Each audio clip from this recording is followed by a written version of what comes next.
네, 여기 묵상 간증 예수님을 아는 지혜입니다. 가난한 집안에서 태어난 저는 내가 성공할 수 있는 길은 오직 공부뿐이라고 여겼습니다. 그래서 하루에 18시간을 공부하는 등 최선을 다해 노력하여 명문대에 입학하였고 내 배만 섬기고자 세상 지식을 쌓았습니다. 대학 신입생 때부터 교회를 다니고 믿음 있는 자매와 결혼하며 경건의 구색은 갖추었지만 결혼 후 본격적인 고난이 시작되면서 제 믿음의 실체가 드러났습니다. 1년 후 첫째 아이가 태변을 흡입한 상태로 태어나 한 달간의 치료 끝에 퇴원했습니다. 하지만 아이는 알 수 없는 무호흡 증세를 보이다 결국 3개월 만에 천국으로 갔습니다. 이것이 하나님이 하신 일인 것까지는 알겠는데 나에게 왜 이런 일이 왔을까 도무지 이해되지 않았습니다. 그 즈음 말씀 묵상을 하는 공동체에 속하게 된 저희 부부는 둘째 아이를 갖고자 유명 대학병원을 다니며 임신과 출산을 준비했습니다. 그런데 둘째도 태어나자마자 첫째 아이와 같은 무호흡 증세를 보였습니다. 그런 와중에 저는 공동체에서 양육을 받으며 세상적으로 보기 좋은 자녀만을 바라고 하나님보다 나의 영달을 위해 애쓰고 있는 죄가 깨달아져 회개하고 평강을 얻게 되었습니다. 그러나 둘째 아이도 7개월의 짧은 사명을 다한 뒤 천국으로 갔습니다. 세상 지식으로 바벨탑을 쌓던 저는 두 아이의 수고로 진정한 지혜는 예수님을 아는 지혜임을 깨닫게 되었습니다. 박사학위나 자녀가 아니라 오직 예수 그리스도로 말미암아 하나님께 영광이 있음을 알게 된 것입니다. 또한 두 아이와 저와 우리 가족을 구원하려고 이 땅에 잠시 왔다가 간 사명자임을 님도 깨달아졌습니다.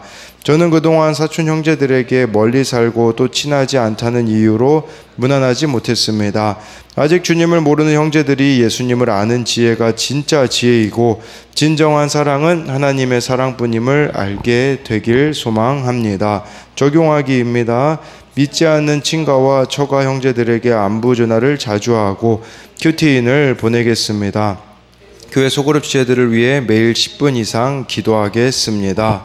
네, 여기 이렇게 나와 있듯이요. 두 아이의 수고로 진정한 지혜는 예수님을 아는 것이다 라고 하며 박사학위나 자녀가 아니라 오직 예수님으로 말미암아 하나님께 영광이 있음을 알게 되었다고 하면서 정말 이 두 아이가 잠시 왔다 간 사명자, 우리 가족을 구원하기 위한 사명자임을 깨닫고 또 멀리 있는 사촌 형제들에게도 이렇게 무난해야 된다라는 것을 또 깨닫게 되었다라는 그런 나눔입니다. 오늘은 로마서 이제 마지막인데요. 16장 17절부터 27절까지입니다. 17절, 18절을 보면요. 형제들아, 내가 너희를 권하노니 너희가 배운 교훈을 거슬러 분쟁을 일으키거나 거치게 하는 자들을 살피고 그들에게서 떠나라. 이 같은 자들은 우리 주 그리스도를 섬기지 아니하고 다만 자기들의 배만 섬기나니 교활한 말과 아첨하는 말로 순진한 자들의 마음을 미혹하느니라 라고 말씀해주고 있습니다. 바울이 이 말씀에 보니까 너희가 배운 교훈을 거슬러 분쟁하거나 거치게 하는 자들을 살피고 그들에게서 떠나라고 하고 있는데 너희가 배운 교훈은 무엇이겠습니까? 바울이 로마서 1장부터 15장까지 쭉 다 이렇게 설명한 것이 바로 바울이 가르친 교훈이 아니겠습니까? 천하보다 귀한 복음을 우리가 가지고 있으니 얼마나 끊임없이 사탄이 그것을 빼앗으려고 하겠습니까? 네, 여러분, 이 기독교에만 이단이 있는 거 아시죠? 그것은 다른 말로 말하자면 기독교가 진리이기 때문에 진짜가 있으니 가짜들이 있는 거와 마찬가지로 그러나 참 많은 이단들이 있는데 너희가 배운 그 교훈을 우리가 잘 간직해야 된다라고 말씀해주고 있습니다. 그들에게서 떠나라. 이 떠나라라는 단어가요, 헬라어로 에클리노라는 단어거든요. 이것은 굴복시키려는 것에서 벗어나다라는 뜻입니다.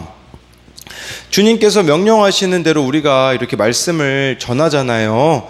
상대가 변화되지 않을 때는 더 이상 그를 굴복시키려는 마음을 버려야 한다라고 이렇게 말씀해주고 있어요. 따라서 이 대화가 안 되는 경우가 있잖아요. 이렇게 진짜 해야 되는데 상대방이 안 받아들이는 경우가 있거든요. 그럴 때는 더는 말하지 말고 묵묵히 진리만을 실천하라 라는 것이에요. 내가 이 진리대로 말씀대로 살아가는 한 언젠가는 이렇게 옳고 그른 것이 다 밝혀지게 된다라는 그런 의미가 있다라는 것이에요. 그런데 이 분쟁을 일으키는 자들, 거치게 하는 자들은 어떤 자들입니까? 18절에 보니까 예수님을 섬기지 않고 자기들의 배만 섬긴대요. 이 배만 섬긴다라는 것은 자기의 본능, 욕망, 감정을 말씀보다 더 중요하게 여기는 자들이다라는 것을 말씀해주고 있습니다. 내 인생의 목적이 무엇인지는 무엇을 보면 알 수 있습니까? 삶을 보면 알 수가 있습니다. 왜 우리가 매일매일 말씀 묵상을 이렇게 나눕니까? 사실 나누지 않는 경우는요, 대부분 보면 다른 데 마음이 있는 경우나 또는 내가 죄 지을 때는요, 나눔을 올리려고 하지 않는 경우들이 있어요. 그러니까 우리가 서로를 이 공동체 안에서 지키기 위해 이렇게 같이 말씀을 나누어야 한다라는 것이겠죠. 그래서 이런 사람들은 공동체의 질서를 거슬러 분쟁을 일으키고 사사건건 교활하고 아첨하는 말로 구원을 방해합니다. 그래서 여기 교활한 말이나 아첨하는 말이요, 그냥 좋은 말만 해주는 겁니다. 막 축복의 말만 해주고 그런 것들을 뜻하는 것이라고 볼 수가 있는데요. 27, 18절에 대한 적용은 믿음을 걸고 넘어지며 분쟁하고 넘어뜨리는 사람이 있습니까? 또 한 가지는요, 죄에서 멀어지고자 내가 떠나야 할 사람은 누구이고 피해야 할 장소는 어디입니까? 19절, 20절에 보면요, 너희의 순종함이 모든 사람에게 들리는지라 그러므로 내가 너희로 말미암아 기뻐하노니 너희가 선한데 지혜롭고 악한데 미련하기를 원하노라. 평강의 하나님께서 속히 사탄을 너희 발 아래에서 상하게 하시리라. 우리 주 예수의 은혜가 너희에게 있을지어다 라고 말씀해주고 있습니다. 너희의 순종함이 모든 사람에게 들린다라고 말씀해주고 있는데, 정말 우리가 이렇게 말씀에 순종하며 살아가면요, 다른 사람이 알 수밖에 없음을 이렇게 말씀해주고 있는 것이에요. 그래서 바울이 이 로마 교회 성도들을 향하여서 기뻐한다라고 하면서 선한데 지혜롭고 악한데 미련하기를 원한다라고 이렇게 말씀해주고 있는 것이겠죠. 그래서 우리가 선한데 지혜롭기 위하여서 이렇게 말씀 묵상을 하는 거고, 악한데 미련하기를 원하여서 나의 이런 죄악을 고백을 하는 것이겠죠. 사람은요, 이렇게 악한 일을 하기 위해 온갖 꾀를 내고 또 그 악한 일을 숨기기 위해 또 다른 악을 행합니다. 그렇지만 힘들지만 우리가 십자가 지는 적용을 하며 내 죄와 수치를 오픈할 때에 그러면 어떻게 됩니까? 20절에 나와 있잖아요. 평강의 하나님을 경험할 수 있다라는 것이에요. 평강의 하나님께서, 그러니까 하나님과 우리 사이에 이 평강이 지금 없다면 뭔가 내 삶에 문제가 있다라는 것이라고 볼 수가 있겠고, 사탄이 너희 발 아래서 상하게 하시리라. 이게 반대로 보게 되어지면 사탄이 우리의 발목을 잡을 수밖에 없다라는 것을 기억해야 된다라는 것이에요. 그래서 이것은 또 20절에 우리 주 예수의 은혜가 너희에게 있을지어다 라고 해서요, 평강은요 환경에서 오는 게 아닙니다. 오직 주 예수의 은혜로 오는 것이다 라고 할 수가 있는 것이에요. 그래서 이 19, 20절에 너희의 순종함, 너희라는 이 단어가 계속해서 나오잖아요. 뭘 말하겠습니까? 공동체 안에 머물러 있을 때 내가 할 수 없는 순종도 하게 되어지고, 공동체에서 말씀과 기도로 양육된 성도에게는 사탄을 발 아래 상하게 하시는 승리를 하나님이 약속해 주신다라고 이렇게 말씀해 주고 있는 것입니다. 그래서 이 19, 20절에 대한 적용으로는 내가 미련해져야 할 악한 일은 무엇입니까? 반대로 내가 지혜로워야 할 선한 일은 무엇입니까? 나는 교회 공동체 안에서 어떤 사람입니까? 공동체에 속해 선한 일을 분별하는 지혜를 얻고 있습니까? 이 선한데 지혜롭다, 저도 그런 나눔이 어제 저희 구역 예배 때 있었던 나눔인데, 분을 내어도 하루를 넘기지 말라는 그 말씀에 순종하신 분의 간증을 어제 듣게 되었거든요. 그런 이야기를 하시더라고요. 진짜 이 하루를 넘겼으면 정말 이런 관계들이 회복되어지지 않았는데 말씀에 순종하니 하루 안에 참 좋은 길로 인도되었다라는 그런 고백이 있었어요. 이와 마찬가지로 선한데 지혜롭다라는 것은 그날 주시는 말씀에 순종하는 것임을 또 우리가 생각해 볼 수 있습니다. 21절부터 23절까지는요, 바울이 지금 이 편지를 고린도에서 쓰고 있거든요. 고린도 교회 그 동역자들을 지금 칭찬하는 내용이 나와 있어요. 21절부터 23절 보면요, 나의 동역자 디모데와 나의 친척 누기오와 야손과 소시바더가 너희에게 문안하느니라. 이 편지를 기록하는 나 더디오도 주 안에서 너희에게 문안하노라.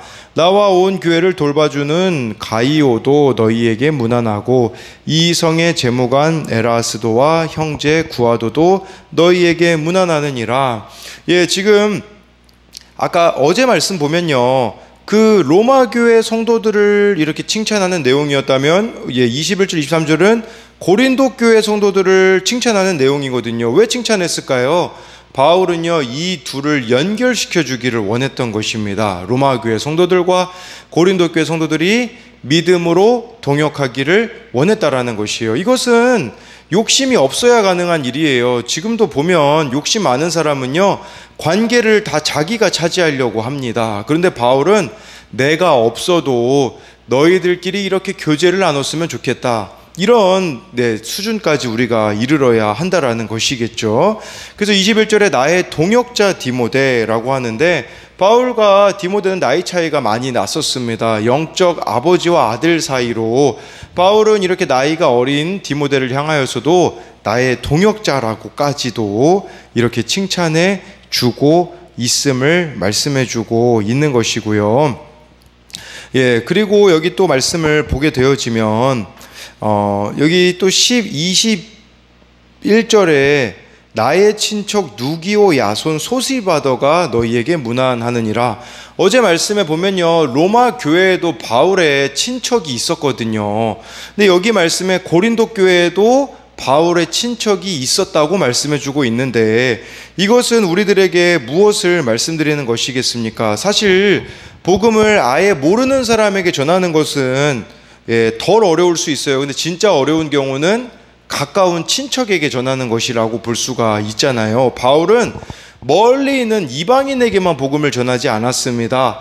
가까이 있는 친척에게도 복음을 전했다라고 말씀해 주고 있는 것이에요. 그러나 이렇게 이 친척들이 바울을 통해 예수님을 만약에 믿게 되었다면 추정해 볼 수 있는 것은 무엇일까요? 바울이 진실한 삶을 살았다라는 것을 알 수가 있는 것이에요. 그래서 우리도 정말 이렇게 진실한 삶을 살아야 가장 가까이 있는 자가 예수님을 믿게 되어지겠죠.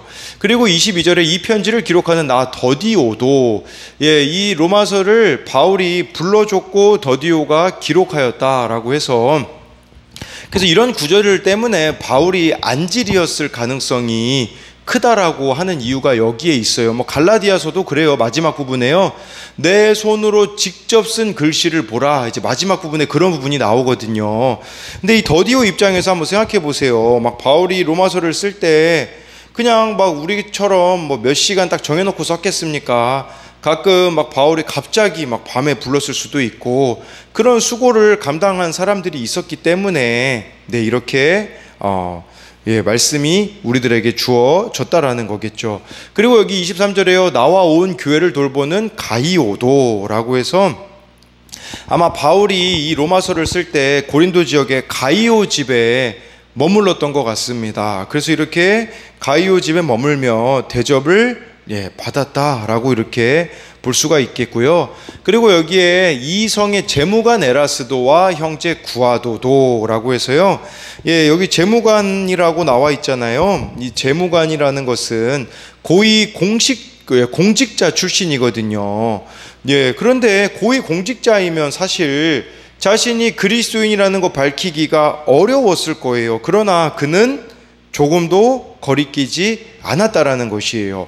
이걸 통해서 우리가 알 수 있는 것은 왜 하나님이 우리에게 물질을 주시고 높은 직책을 주시고 출세와 성공을 때로는 주십니까? 다른 데 목적이 있지 않고 하나님의 영광을 드러낼 수밖에 없어요. 이거를 깨달으면 지위가 높아지고 소유가 많아져도 겸손할 수밖에 없는데, 그렇지만 실상은 그때 변질되는 사람들이 너무나도 많다라는 것이에요. 또 21절부터 23절에 계속해서 나오는 단어가 너희에게 문안하노라, 문안하느니라 라는 것인데요. 이 문안한다라는 것은 서로 교제한다라는 것을 말씀해 주고 있습니다. 그래서 우리는 이처럼 믿는 사람들끼리도 문안을 해야 되고, 또 믿지 않는 자들도 이렇게 문안함으로써 예수님께로 인도해야 한다라는 것이에요. 그런데요, 이 로마서 16장에 로마 교회 성도들도 바울이 칭찬했고 고린도 교회 성도들도 칭찬했는데 사실 이들에게 흠이 없었을까요? 흠이 없지는 않았을 겁니다. 너무 가까이 있기 때문에 바울이 이들의 약점도 다 알았을 거예요. 그런데 그들의 약점에 대해서는 기록하지 않고 이들이 주 안에서 있는 참 이렇게 장점들을 이렇게 이야기하고 있는데, 우리도 다른 사람들을 볼 때 사실 결점이 없겠습니까? 특히 교회에서 오랜 신앙생활 하다 보면 다른 사람들의 결점이 너무나 쉽게 보인다라는 것이에요. 그러나 정말 그 가운데에 그 사람의 좋은 점들을 우리가 봐줄 수 있는 이런 시선들이 또 우리에게 있어야 한다라는 것을 말씀해 주고 있는데요. 이것에 대한 적용은요, 나는 상대방의 결점과 장점 중 어느 쪽을 크게 보는 사람입니까? 공동체에서 나의 이름 앞에는 어떤 수식어가 붙기를 바랍니까? 공동체에서 내게 주어진 가장 합당한 영적 역할은 무엇입니까? 또 한 가지는요, 내가 무난하며 복음을 전해주어야 할 사람은 누구입니까? 마지막으로 25절부터 27절까지를 보면요, 나의 복음과 예수 그리스도를 전파함은 영세전부터 감추었다가 이제는 나타나신 바 되었으며 영원하신 하나님의 명을 따라 선지자들의 글로 말미암아 모든 민족이 믿어 순종하게 하시려고 알게 하신 바 그 신비의 계시를 따라 된 것이니 이 복음으로 너희를 능히 견고하게 하실 27절에 지혜로우신 하나님께 예수 그리스도로 말미암아 영광이 세세 무궁하도록 있을지어다 아멘이라고 하는데요. 25절을요, 세번역 성경에 보면 이렇게 나와 있어요. 하나님께서는 내가 전하는 복음 곧 예수 그리스도에 관한 선포로 여러분을 능히 튼튼히 세워주십니다. 그는 오랜 세월 동안 감추어 두셨던 비밀을 계시해 주셨습니다 라고 해서요, 이 말씀은요, 하나님께서 우리 믿음을 튼튼하게 해주신다라고 말씀해주고 있는 것입니다. 그래서 누군가가 나로 인하여서 이렇게 믿음이 견고해진다면 그것은 나 또한 믿음이 견고해졌다라고 할 수가 있겠고요. 중요한 것은요, 또 믿음이 견고해지기 필요한 것은요, 내가 전하는 복음, 저와 여러분들이 이 복음을 전할 때에, 나눌 때에 그때 더 이것이 튼튼해진다라고 볼 수가 있고요. 그리고 나의 복음이 또 우리들에게는 어떤 의미가 있겠습니까? 내가 전하는 복음이라는 것은 저와 여러분들이 정말 깨달은 말씀이 또 나의 복음이 아니겠습니까? 정말 그날 깨달은 이 말씀들을 저와 여러분들이 나누며 갈 때에 내 믿음이 튼튼히 세워진다라는 것이겠죠. 26절 또 세번역에요, 그 비밀이 지금은 예언자들의 글로 환히 공개되고 영원하신 하나님의 명령을 따라 모든 이방인들에게 알려져서 그들이 믿고 순종하게 되었습니다 라고 말씀해주고 있습니다. 믿음은 순종하는 것인데, 이것은 여기 나와 있잖아요. 예언자들의 글로 환히 공개가 되어졌다라는 것은 저와 여러분들이 바른 믿음을 갖기 위해서 필요한 것은 예언자들의 글은 성경을 말하는 것이다 라고 할 수가 있는 것이에요.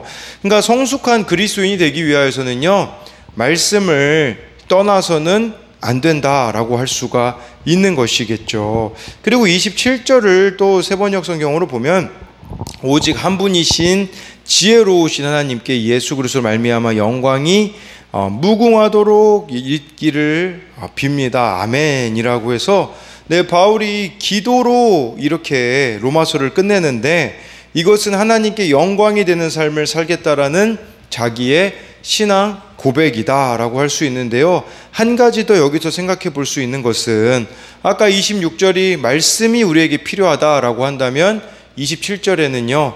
기도가 필요하다라고 볼 수가 있는 것이에요.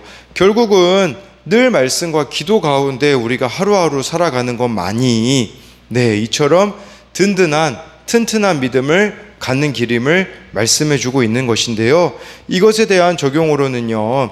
고난과 아픔을 통해 하나님이 계시하신 나의 복음이 있습니까? 그러니까 저와 여러분들이 고난과 아픔을 통해 깨달아진 말씀이 있는가를 묻고 있는 것이겠죠. 지금 내가 복음을 믿고 순종하는데 가장 방해되는 것은 무엇입니까? 또 한 가지는요. 내가 복음으로 견고하게 되어야 할 부분은 무엇입니까? 로마서 16장이요. 사람들의 이름의 목록으로 끝나지 않습니까? 그랬을 때 우리가 생각해 볼 수 있는 것은 무엇입니까? 결국은 사람을 남기는 자들이 되어야 한다라는 것이에요. 그래서 이 로마서 16장의 결말이 사람이지 않습니까? 그렇기에 저와 여러분들이 바른 복음을 믿는다면 정말 말씀의 사람이고 기도의 사람이라면 우리들의 삶 가운데 사람을 남기는 열매를 맺는 저와 여러분들이 되기를 소망합니다.